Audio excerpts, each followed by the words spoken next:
de la Viselle, 2700 et quelques mètres d'altitude, si je ne me trompe. Et voilà, cette magnifique sculpture, Alice au Pays des Merveilles. Je pense qu'on ne pourrait pas trouver mieux. Nous sommes vraiment au Pays des Merveilles, avec ce panorama extraordinaire des trois vallées derrière nous. Je pense que Courchevel est vraiment le lieu extraordinaire à cette époque-ci de l'année où nous pouvions réaliser cette exposition dans un cadre fantastique, dans un cadre où toute l'association du superlatif est réunie. Et avec Dali, on est dans le superlatif en permanence. Donc pour moi, enfin pour nous, je dirais Courchevel et Dali, ça coulait presque de source.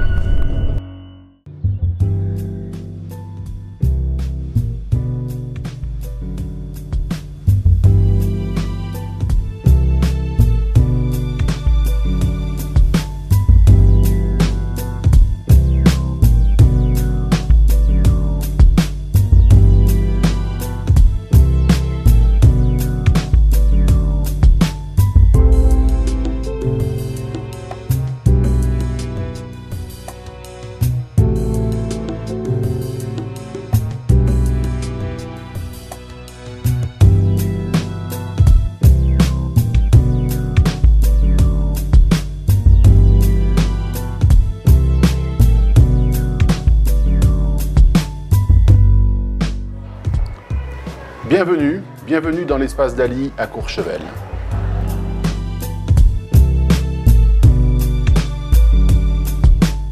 Cette exposition d'œuvres originales de Salvador Dali est le prolongement de l'exposition Dali au sommet.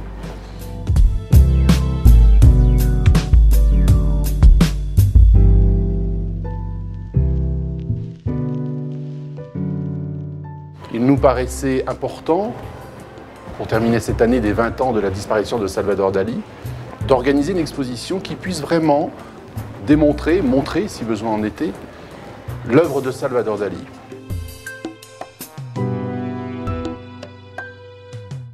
Salvador Dali était un personnage hors du commun. On peut faire très facilement et très rapidement le parallèle entre Léonard de Vinci et Salvador Dali. Tout comme Leonardo, Dali excellait en tout. Peinture, gravure, dessin, design, conception de sculptures extraordinairement surréalistes.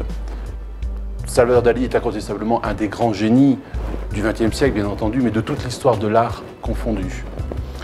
Il est pour nous un grand plaisir et un grand honneur de pouvoir présenter cette collection à Courchevel.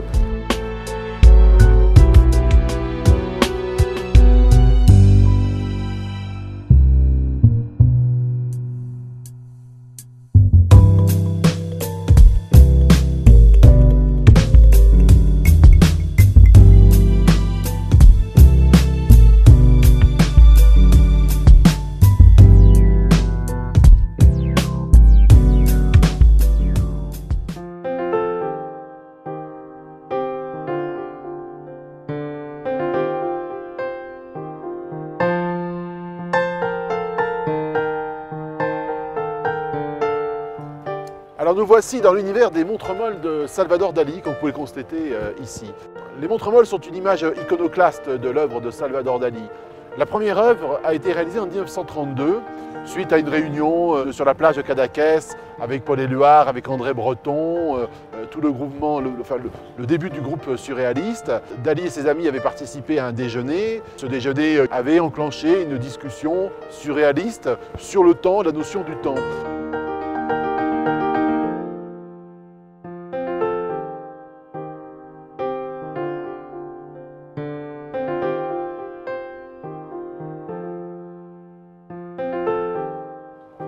Il faut savoir que la notion de temps est une notion bien humaine. Le temps, lui, en réalité, est universel et n'a pas de limite.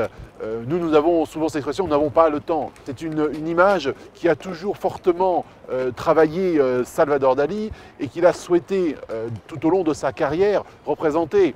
C'est le cas, par exemple, avec cette sculpture qui représente la danse du temps. C'est-à-dire que ce temps universel, ce temps qui nous agace, ce temps qui nous file entre les doigts, il danse, il est en perpétuel mouvement. Et Dali a ici voulu le représenter tel que.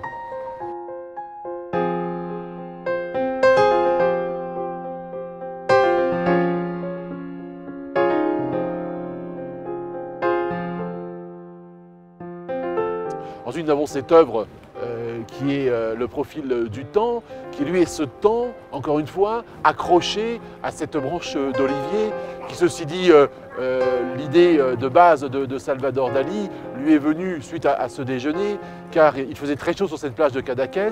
Ils avaient mangé manifestement un fromage qui avait coulé, et alors que ses amis étaient allés se baigner, Salvador Dali a pris les restes de ce camembert et les a accrochés à la branche de l'olivier qui est très près de lui.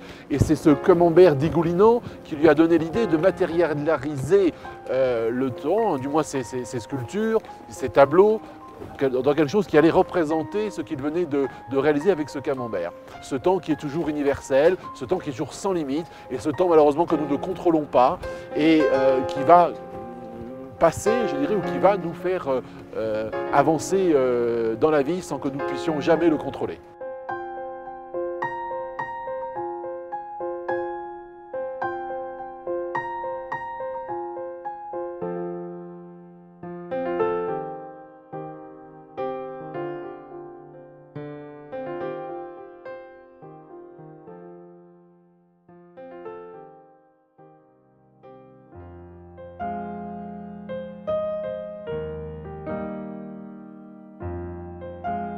Nous nous trouvons ici devant une œuvre magistrale de Salvador Dali, dont l'inspiration remonte très exactement à 1946.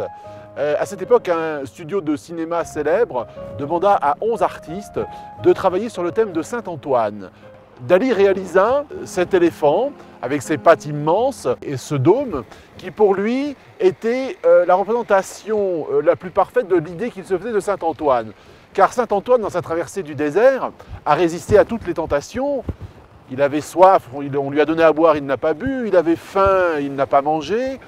Donc il est sorti, grandi de cette traversée, ce qui a créé sa légende. Mais, à juste titre certainement, Dali considérait que Saint-Antoine avait certes renoncé à tout, mais n'avait pas renoncé à la grandeur, il n'avait pas renoncé au pouvoir. Cette œuvre donc, est une œuvre extraordinaire, c'est une œuvre phare de Salvador Dali, qu'on a d'abord retrouvé dans une toile, la fameuse toile de la Tentation de Saint-Antoine, que Dali a extrapolée donc, en sculpture en 3 dimensions, comme vous pouvez le constater ici, avec une pièce extraordinaire qui culmine à plus de 7 mètres de haut.